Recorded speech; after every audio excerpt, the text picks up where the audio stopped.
आत्मने नमः। श्री गुरु चरण कमलेभ्यो नमः। आनंदकंदं प्रभुदेव चंद्रं द्रजे स्वरूपे न पुरा विजातं प्रविश्य प्राप्तं प्रियप्राणनाथं परेशपूर्णं सततं नमामि। ब्रह्मा प्रियाजा गरनाय जातः सर्वस्वपाता भवसिन्धुत्राता विज्ञानदाता निजधर्मधाता दिनैकबन्धो शरणं प्रपद्ये। दिनैकबन्धो शरणं प्रपद्ये। मंगल कृष्ण प्रणाम है, मंगल धर्म प्रकाश, मंगल सुंदर साथ है, मंगल धाम उजास है, मंगल सुंदर साथ है, मंगल धाम उजास है। बोलो वृंदावन बिहारी लाल की, सतगुरु महाराज की, श्री प्राणनाथ प्यारे की, गुरु जी मंगलदास महाराज की, सर्व सुंदर साथ की। धाम धनी धाम धनी धनी जी हमारे, धाम धनी धाम धनी धनी जी हमारे। मेहर करो श्री राज श्यामा प्यारे, मेहर करो श्री राज श्यामा प्यारे। धाम धनी धनी जी हमारे, धाम धनी जी हमारे। मेहर करो श्री राज श्यामा प्यारे, मेहर करो श्री राज श्यामा प्यारे। मेहर करो श्री राज श्यामा प्यारे, मेहर करो श्री राज श्यामा प्यारे। मेहर करो श्री राज श्यामा प्यारे, मेहर करो श्री राज श्यामा प्यारे।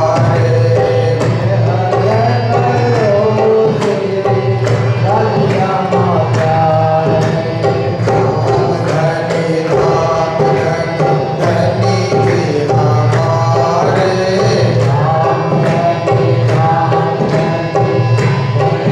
हमारे। मेहर करो श्री राज श्यामा प्यारे, मेहर करो श्री राज श्यामा प्यारे। मेहर करो श्री राज श्यामा प्यारे, मेहर करो श्री राज श्यामा प्यारे। सतगुरु महाराज की जय। परमादरणीय श्रीमद् भागवत भक्ति रसामृत का आस्वादन कराने वाले पूज्य स्वामी श्री सदानंद जी महाराज, पूज्य स्वामी श्री नारायण स्वामी जी महाराज, हमारे भागवत कथाकार श्री ज्योति स्वरूप जी महाराज, रवि जी और समस्त आशीष जी, पुजारी जी और समस्त सुंदर साथ जी जो इस कथा में आप सब उपस्थित हैं और अपने जीवन को धन्य बना रहे हैं, पावन बना रहे हैं, सुखद बना रहे हैं, आनंदवर्धक बना रहे हैं। तो आज 1 मई, 1 मई कहते हैं ना, आज विश्व भर में लेबर डे।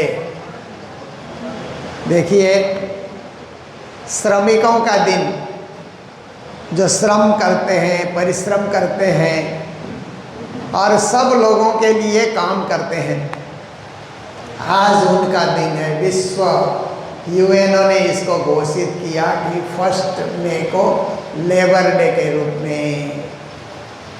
तो छुट्टी भी ये होती है, आज के दिन में स्कूलों की छुट्टी होती है उन लेबर लोगों को मान सम्मान देने के लिए। तो देखिए, ऐसे ही पावन दिन में हमारे गुरुजी श्री 108 मंगलदास जी महाराज तारीख के हिसाब से, तिथि के हिसाब से तो वैशाख शुक्ला द्वादशी को धाम पधारे, जो 28 अप्रैल को हम लोगों ने कालिम्पोंग में मनाया, पर तारीख के हिसाब से 1 मई को सायं 7:30 बजे वो धाम पधारे थे। तो आज के दिन गुरुजी को भी हम लोग याद कर रहे हैं श्री कृष्ण प्रणामी मंदिर सिलीगुड़ी में बैठ करके। बोलिए गुरु महाराज की। तो ऐसे दिन में थोड़ी सी गुरुजी की जीवनी आपके समक्ष रखना उचित होगा। गुरुजी मंगलदास जी महाराज का जन्म इलाम मेलबोटे गांव में पिता कल्याण दास जी और माता नर्मदा बाई के घर में सबसे बड़े पुत्र के रूप में उनका जन्म हुआ। ये बात है आपकी 1896 की, 18 अक्टूबर 1896 की। 1.5 साल की उम्र में उन्हें उनके माता पिता लेकर के, क्योंकि उनके पिताजी धर्म की खोज में थे, धर्म में भी कृष्ण प्रणामी धर्म निजानंद संप्रदाय की खोज में थे, उनको पता लगा कि आचार्य पीताम्बर दास महाराज आसाम में जागनी कर रहे हैं। तो अपने 1.5 साल के बालक को गोदी में लेकर के अपनी पत्नी नर्मदा बाई को भी साथ में लेकर के पैदल चलते हुए मेलबोटे से नक्सलवाड़ी आ गए। नक्सलवाड़ी में आकर के उन्होंने रेल की टिकट ली और रेल में बैठ कर के उनको तेजपुर जाना था। देखिए, उस समय में भी रेल चलती थी। तो रेल चलने की तैयारी हुई, तब तो कोयले का इंजन होता था ना, धक्कम धक्कम करके चलने वाला। जैसे ही रेल की बत्ती बनी डब्बे में, तो गुरु महाराज ने उस बत्ती को पकड़ना चाहा। तो उनके पिता को लगा कि मेरा बेटा महान है, बिजली को पकड़ना चाहता है, ज्योति को पकड़ना चाहता है, इसका मतलब है ये कोई न कोई बहुत बड़ा कार्य करेगा। तेजपुर पहुँचे, वहाँ से पैदल चलते हुए रंगशाली जाकर के पहुँचे। तो आचार्य पीताम्बर दास महाराज वहाँ जागनी कर रहे थे। बहुत सुंदर साथ की जागनी हो गई थी, वहाँ पर मंदिर की स्थापना हो गई थी। तो वहीं बसंत पंचमी तिथि को गुरुजी के माता पिता और 1.5 साल के गुरुजी को आचार्य पीताम्बर दास महाराज ने कंठी दे करके तारतम महामंत्र सुना करके उन तीनों के एक साथ जागने की। बोलो कृष्ण कन्हैया लाल की। फिर रंगशाली में तो ब्रजरास की तरह सुंदर साथ को आनंद मिल रहा था, क्योंकि जहाँ पीताम्बर दास महाराज बैठे भजन भक्ति सेवा सुमिरन दिन रात चलता है। भजन किरंत न होता है, रात दिन सुनत मोक्ष फल पाए, आदि मोहे प्राण नाथ मन भाए। भजन भक्ति वहाँ सब कुछ ब्रजरास जैसे आनंद है। गौ पालन हो रहा है, दूध का संग्रह हो रहा है, खेती कर रहे हैं, सब मिलजुल करके गुरु के पास आते हैं, प्रवचन सुनते हैं, आनंद उत्सव मना रहे हैं। ऐसे ही समय व्यतीत होता गया।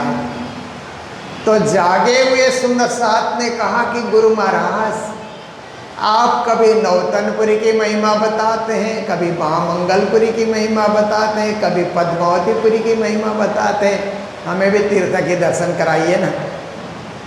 तो पीताम्बर दास महाराज 40-50 सुंदर साथ की मंडली को लेकर के फिर तेजपुर से रेल में बैठ कर के जहाँ जहाँ रेल का जंक्शन होता था, जहाँ जहाँ से रेल बदलनी होती थी, पन्ना लेकर के पहुँचे। तो गुरुजी के पिताजी भी उस यात्रा में गए थे।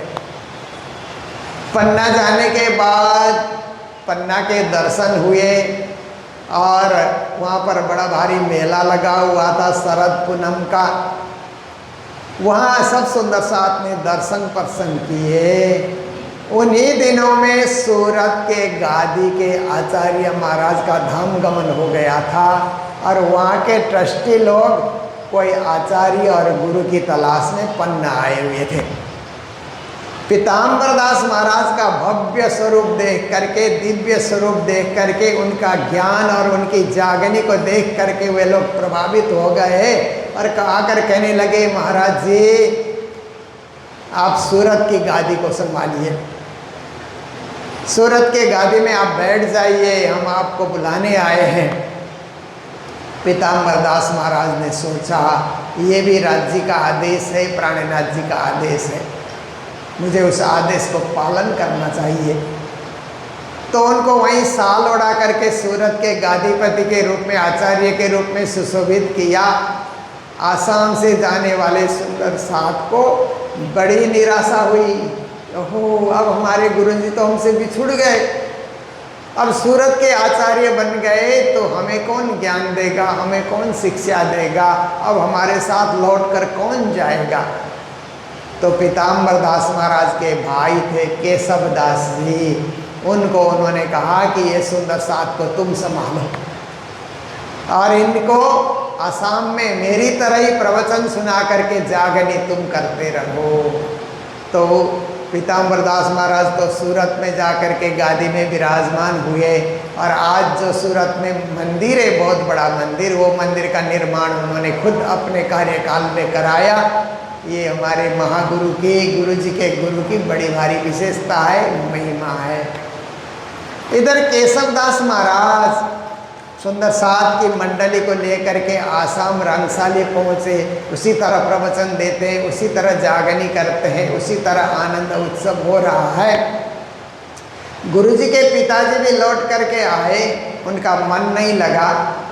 फिर उन्होंने अपने हाथ से गौदान किया, कुछ मंदिर में भंडारा भी उन्होंने दिया और उन्होंने घोषित कर दिया कि मेरा धाम जाने का दिन निकट आ गया है। और गुरुजी के पिताजी कल्याण दास जी धाम भी पधार गए। उस समय देखिए गुरुजी मंगलदास जी महाराज अब 4 साल के हैं और एक छोटा भाई है 6 महीने का। माता नर्मदा बाई विलाप में रो रही है कि ऐसे समय में पति का देहांत होना एक दुखद घड़ी थी उनके लिए। फिर सब सुंदर साथ ने अंत्येष्टि कार्य किया और होने के बाद अब सब ने पूछा कि नर्मदा बाई तुम क्या करोगी, छोटे छोटे बच्चे हैं। उन्होंने कहा हम अपने पति का धर्म पालन करके इन बच्चों का भरण पोषण मैं करूँगी और बच्चों को खूब पढ़ाऊँगी मैं। तो उन्होंने गाय पालन किया, गाय का दूध बिक्री करके गुरुजी को पढ़ाया उन्होंने और अपने छोटे बच्चे को भी बड़ा किया।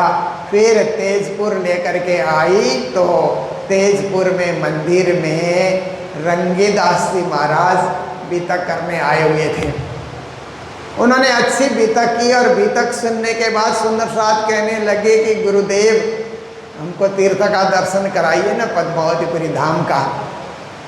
तो गुरुजी मंगलदास से तब धीरे धीरे अभी क्या है 10 साल के हो गए थे और छोटे भाई भी 5 साल के। गुरुजी ने भी जिद पकड़ लिया कि हम भी पद्मावतीपुरी धाम जाएंगे। तो माता ने भी सोचा हम भी जाएंगे। अब तीनों जने रंगीदास महाराज के साथ पद्मावतीपुरी धाम पन्ना गए जाने के बाद माता नर्मदाबाई ने कहा अब हम पन्ना में ही रहेंगे और मेरे दोनों बेटे यही पढ़ेंगे, शिक्षा दीक्षा यही ग्रहण करेंगे, आप सुंदर साथ लौट करके जाइए, हम पन्ना धाम में ही रहेंगे।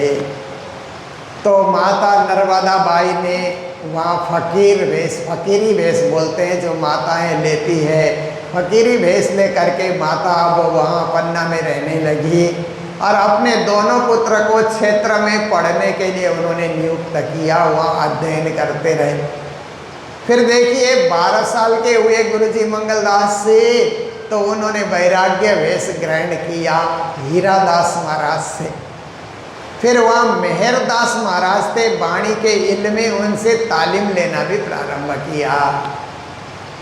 तो देखिए गुरुजी पढ़ते रहे, वाणी का तालीम लेते रहे। माता नर्मदाबाई भी पढ़ी लिखी नहीं थी, क्योंकि पहले पहले लड़कियों को पढ़ाया नहीं जाता था, दूसरे के घर काम करेगी, धंधा करेगी, भोजन बनाएगी, लड़कियों को पढ़ा करके क्या फ़ायदा, ऐसा उस समय बूढ़े पुराने लोग सोचा करते थे, रूढ़िवादी विचार रखते थे। तो माता नर्मदाबाई ने वहीं बैठ करके स्वरूप साहिब खोल करके पढ़ना शुरू किया।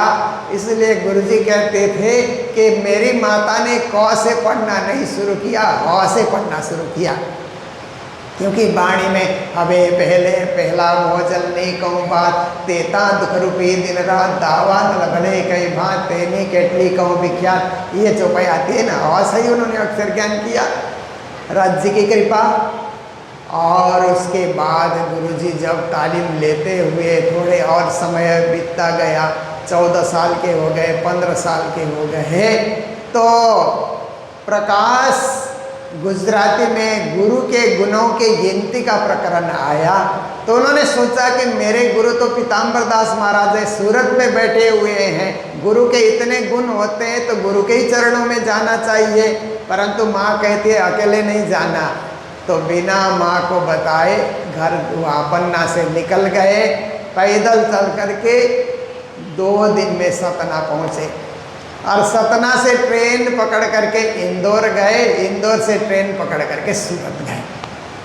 पीताम्बर दास महाराज को जब बताया, अपना परिचय दिया, तो बहुत खुश हो गए, बहुत अच्छा हुआ, तुम्हारी माँ कहाँ है, भाई कहाँ है, बुलाओ, सब लोग यहीं रहो और ये मंदिर बन रहा है, मंदिर बनने में सहयोग करो।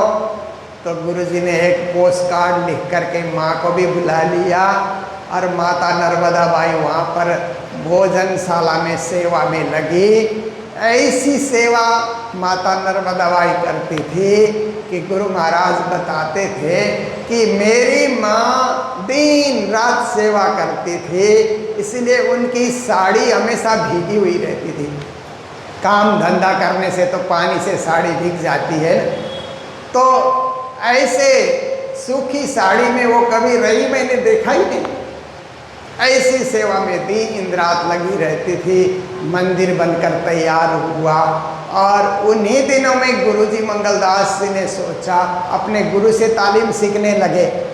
कुछ प्रकरणों को उन्होंने सीखा तो नौतनपुरी की महिमा आई। पहले बीज उदय हुआ पुरी जहाँ नौतन, तो मन में नौतनपुरी धाम दर्शन करने की इच्छा हुई गुरु महाराज की, पर अपने गुरु से पूछेंगे तो मना करेंगे।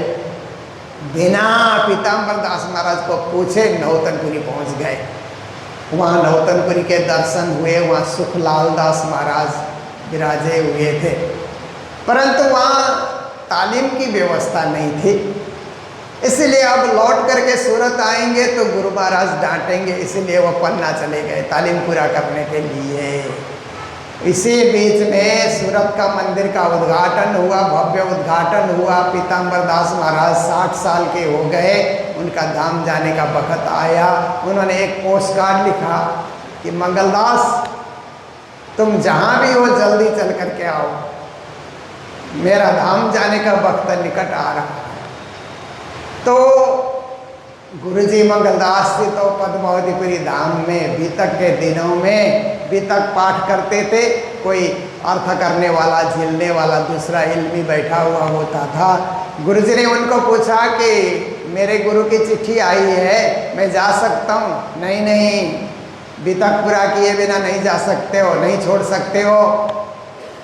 गुरु जी ने सोचा इनको क्यों पूछा, चुपचाप अपना सामान लेकर के वहाँ से फिर से चले पैदल और सतना जा करके ट्रेन में बैठे, सूरत पहुँचे तो पीताम्बर दास महाराज का धाम गमन हो गया था। 3 दिन बीत गए थे। गुरु जी ने उस समय सोचा, हो मैं अपने गुरु के अंतिम दर्शन नहीं कर सका, जरूर उन्होंने मेरे लिए कोई प्रसादी छोड़ रखा होगा। पुजारी जी को पूछा तो पुजारी जी ने कहा तुम्हारे लिए एक स्वरूप साहिब छोड़ रखा है। उसी स्वरूप साहिब को लेकर के, हस्तलिखित स्वरूप साहिब को लेकर के उन्होंने अखंड पारायण किया गुरु महाराज ने। फिर अपने गुरु की समाधि में प्रणाम किया। उसके बाद फिर तालीम पूरी करने के लिए धनीदास जी महाराज नौतनपुरी में नियुक्त हो गए थे। उनके पास जा करके उन्होंने अपनी तालीम पूरी की। तालीम पूरी होने के बाद फिर कई मंदिरों का उन्होंने भ्रमण किया, प्रणामी कई सारे मंदिरों का भ्रमण किया। कहीं पुजारी छुट्टी में जाते हैं तो 1-2 महीना वहाँ पूजा भी की। इस प्रकार से गुरु महाराज ने नागौर में, राजस्थान में मंदिर में पूजा की, मेरता में पूजा की, संस्कृत की पढ़ाई की, वहाँ संगीत की पढ़ाई की उन्होंने। फिर उनके मन में विचार आया कि बनारस में जाकर के संस्कृत का और अध्ययन करना चाहिए। तो काशी बनारस पहुँचे और वहाँ पर 2 साल तक उन्होंने एक संस्कृत विद्यालय खोल करके 8-10 बच्चों को रख करके खुद भी पढ़ाए, स्वयं भी पढ़ते रहे। फिर उनके मन में वैराग्य आया कि ओहो 4 धाम, मैंने प्रणामी सब तीर्थों के दर्शन किए, हिंदू धर्म के हिसाब से, सनातन धर्म के हिसाब से 4 धाम का मुझे दर्शन करना चाहिए। तो पैदल बद्रीनाथ चले गए, केदारनाथ चले गए, गंगोत्री जमुनोत्री गए, उसके बाद फिर द्वारिका धाम चले गए, फिर उसके बाद रामेश्वरम चले, फिर जगन्नाथपुरी गए, जगन्नाथपुरी से फिर पैदल चल करके हरिद्वार पहुँचे। 4 साल लगे उनको पैदल घूमना, पैदल यात्री बन करके। हरिद्वार में जा करके गंगा किनारे बैठ करके उन्होंने सोचा कि अब मेरा दुनिया में करने का सारा काम पूरा हो गया। मैंने तीर्थों के दर्शन भी किए, अध्ययन भी किया, सब कुछ काम पूरा हो गया। हे राज्य महाराज, या तो मुझे अभी संसार से उठाइए या कोई काम दीजिए, मैं क्या करूं। तो उसी समय में ध्यान में बैठे थे तो उन्हें राज्य के दर्शन हुए और राज्य ने कहा मंगल मंगल, तुम पूर्व में जाकर के जागनी करो। पूर्व में बहुत सारे आत्माएं परम धाम की इस जागनी को प्राप्ति करने के लिए, तारतम महामंत्र प्राप्ति करने के लिए तरस रही हैं, तुम पूर्व में जाओ। तो इतने में माँ भी ढूंढते हुए हरिद्वार पहुँचती है। कहीं से पता लगा कि लड़का हरिद्वार में। फिर माँ को लेकर के, भाई को लेकर के पद्मावतीपुरी धाम आए। पद्मावतीपुरी धाम में भी रात को 12 बजे से परिक्रमा शुरू करते थे, सुबह 4 बजे तक 108 परिक्रमा। तब भी वही आवाज़ गूंजती है, पूर्व में जाओ, जागनी करो, पूर्व में जाओ। अरे ये तो राज्य की आवाज़ हरिद्वार में गूंज रही थी, पन्ना में भी गूंज रही है। उसके बाद वो पूर्व कहाँ होगा, तो काठमांडू गए। और उस समय राणाओं का राज वहाँ चलता था, इसलिए कुछ विस्तार से बड़े रूप में कार्य करने के लिए वहाँ उनको ऐसी जगह भी नहीं मिली, अवसर भी नहीं मिला। फिर अपने जन्मभूमि में आए, इलाम मेलबोटे अपने जन्मभूमि में आए, वहाँ जागनी करने की सोच बनाई। तो उनके दादाजी तब तक जीवित थे, मनोरथ उनका नाम था, ब्राह्मण थे, कर्मकांडी ब्राह्मण थे। ऐसे अपने दादाजी से मुलाकात भी हुई तो कहा कि दादाजी आप भी प्रणामी बनिए, हम सब प्रणामी बने हुए हैं, पीताम्बर दास महाराज से दीक्षित हैं, आप भी प्रणामी बनिए, ये कर्मकांड छोड़ दीजिए। तो उन्होंने कहा बेटा हम शुरू से यही करते आ रहे हैं, इसलिए हम सनातन परंपरा से जुड़े हैं, किसी एक संप्रदाय में हम दीक्षित नहीं होंगे। तुम लोगों ने किया है ठीक है, पर हम तो जो करते आ रहे हैं शुरू से उसी में लगे हैं, तो इस उम्र में हम कुछ बदलना नहीं चाहते हैं। तो कहा ठीक है। फिर दादाजी को प्रणाम करके अपने जन्मभूमि को देख करके फिर गुरु महाराज दार्जिलिंग से चल करके तीस्ता नदी पार करके कालिम्पोंग पहुँचे। कालिम्पोंग में पहुँचे तो कालिम्पोंग की भूमि में जाते ही रोमांचित हो गए। ऐसा लगा इतनी अच्छी भूमि, इतनी सुंदर भूमि, न ठंडी न गर्मी, हवा भी स्वच्छ चल रही है, पहाड़ का वातावरण है, कंचनजंगा का दर्शन होता है, नीचे तीस्ता नदी बह रही है, उधर रेली नदी बह रही है। कितना अच्छा, कितना सुरम्य स्थान ये, ऐसा उनको लगा। और वहाँ पर इच्छे बस्ती में अपना एक प्राचीन मंदिर पहले से मौजूद था। 8 एकड़ ज़मीन है उस मंदिर के साथ। वहाँ के सुंदर साथ को पता लगा कि नए महात्मा चलकर आए हैं, वो भी महंत ढूंढ रहे थे। गुरुजी को इच्छे में ले जा करके गुरुजी के रूप में उन्होंने साल उड़ा करके उनको सम्मानित किया। ये मंदिर आप संभालिए। अपनी माता को और अपने भाई को भी साथ रख करके गुरु महाराज ने 4 साल तक उस मंदिर की सेवा की, खेती कराई, संतरे की खेती भी कराई, बहुत कुछ विद्यार्थियों को पढ़ाया उन्होंने। उसके बाद में उनके मन में विचार आया कि कालिम्पोंग बाजार में ही क्यों न मंदिर बनाया जाए। बाजार में एक भूमि लेकर के उन्होंने एक भव्य मंदिर बनाया। फिर उसी में उन्होंने स्कूल भी खोला, प्रणामी बालिका विद्यालय के रूप में स्कूल भी उन्होंने संचालित किया। और वहाँ से खूब धर्म का प्रचार, बीतक, वाणी, गीता, भागवत विद्यार्थियों को पढ़ाना, जोर शोर से प्रचार करना। सिक्किम में प्रचार किया, दार्जिलिंग में, डूवर्स में, इधर सिलीगुड़ी में, नेपाल, भूटान, ये पूरा एरिया गुरु महाराज ने जागनी की।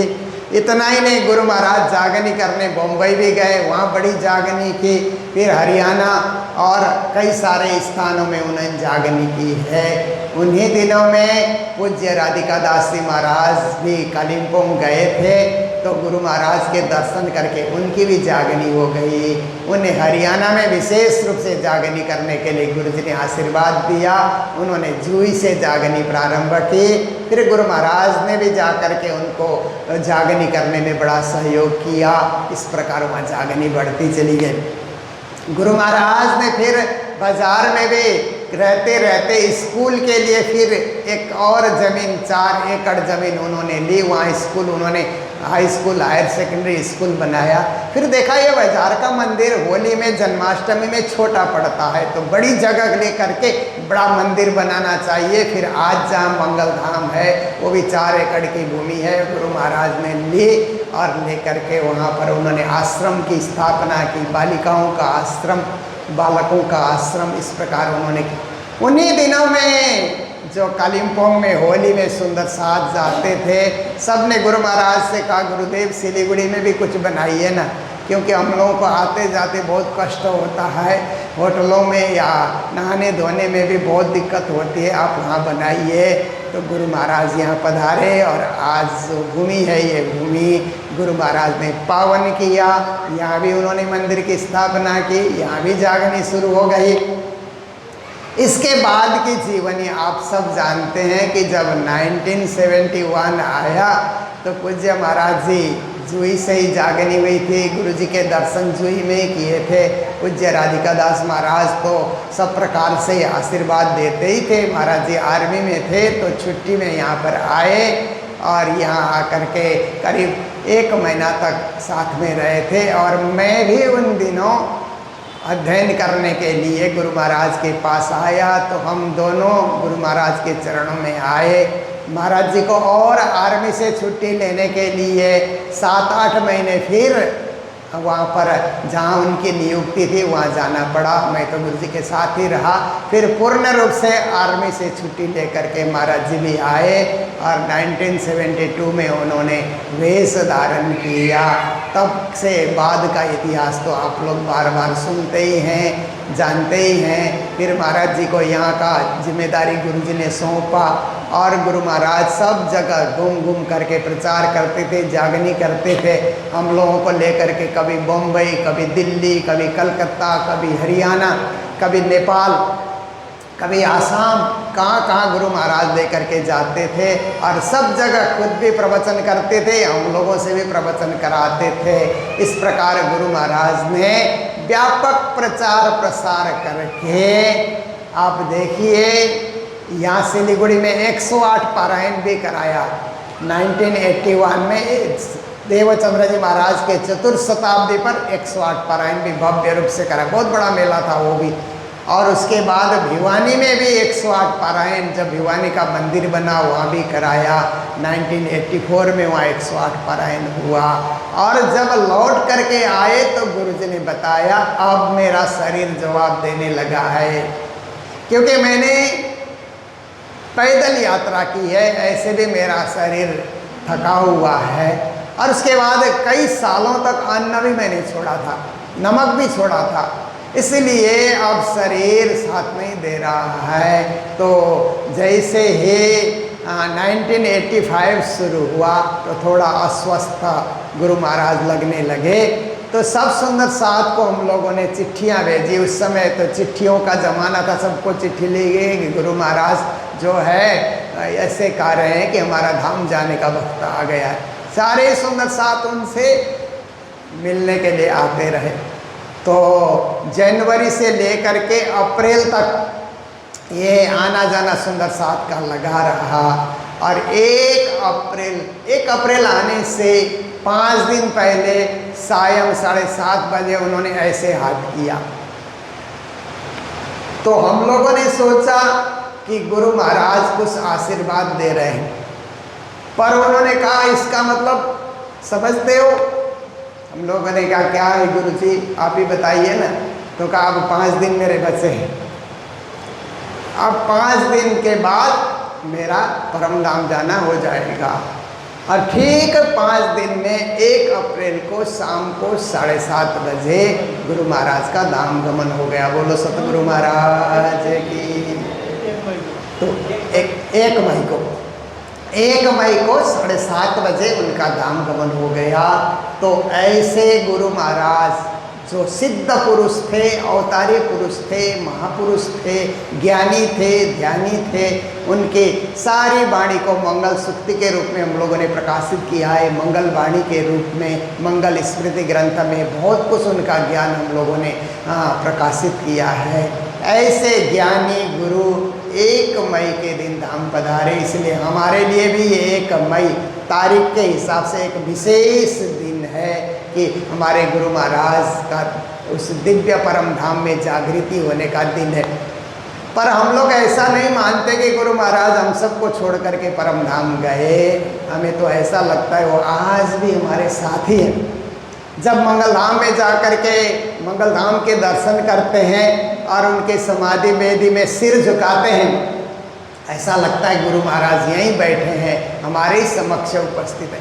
इतना ही नहीं, जहाँ भी उनका आसन सजाया हुआ रहता है गुरु जी का, उस आसन में भी आप प्रणाम करते हैं। यहाँ रूम में जाकर के ऊपर प्रणाम कीजिए, इटेरी में जाकर के प्रणाम कीजिए, भिवानी में जहाँ जहाँ गुरु जी के आसन सजे हुए, छोटे छोटे मंदिर में भी वहाँ प्रणाम करने से ऐसा लगता है साक्षात गुरु जी बैठे हुए हैं और हम सबको आशीर्वाद दे रहे हैं। क्योंकि गुरु शब्द अमर होता है, अजर होता है, अविनाशी होता है। गुरुजन दुनिया के अंतर्गत आते हैं, पर जब तक जागनी पूरी नहीं हो संसार छोड़कर नहीं जाते। अदृश्य रूप से कहीं न कहीं बैठ करके किसी न किसी रूप में फिर भी जागनी करते रहते हैं और अपने स्थान को हमेशा सुशोभित करते रहते हैं। ऐसे महान गुरु महाराज को आज हमने याद किया। तो एक भजन गुरु जी के नाम से गाया जाता है उनके वियोग की घड़ी में। मैं कोशिश करूँगा, हमारे संगीतकार गाने में मुझे साथ देंगे। धीरे धीरे ये भजन गा करके अभी के 1 मई को गुरु महाराज को अर्पित करते हुए फिर वाणी चर्चा दिन में करेंगे। ये कार्यक्रम मेरा जो प्रवचन है गुरु जी का परिचय है, ये मैं पूरा करूँगा। तो सभी लोग धीरे धीरे दोहराएंगे और गुरु जी को याद करेंगे, गुरु जी का ध्यान करेंगे और उनके होने का भी अनुभव करेंगे। बोलो कृष्ण कन्हैया लाल की। गुरुदेव तेरे चरणों से हमको न जुदा करना, जब याद तेरी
तो माता पिता मेरा,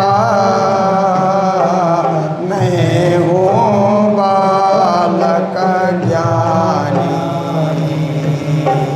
गुरुदेव मेरे दोषों को मत ख्याल किया करना। जब याद तेरी आवे,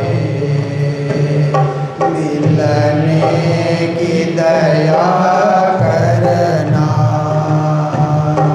जब याद तेरी आवे, मिलने की दया करना। मझधार पड़ी नैया,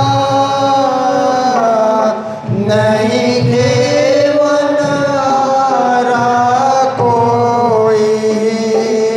मझधार पड़ी नैया, नहीं घेवन हारा कोई। है एक सहारा तेरा, मेरा नहीं सहारा कोई। है एक सहारा तेरा, मेरा नहीं सहारा कोई। तू बन के सुखानी मोहे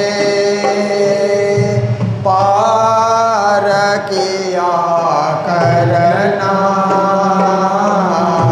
जब याद तेरी आए, मिलने की दया करना। जब याद तेरी आए,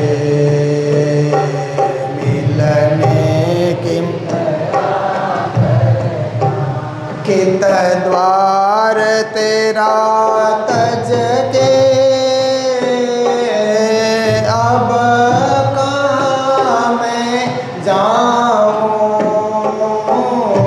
कित द्वार तेरा तज के, अब कहाँ मैं जाऊँ। फरियाद किसे अपनी, रो रो कर मैं सुनाऊँ।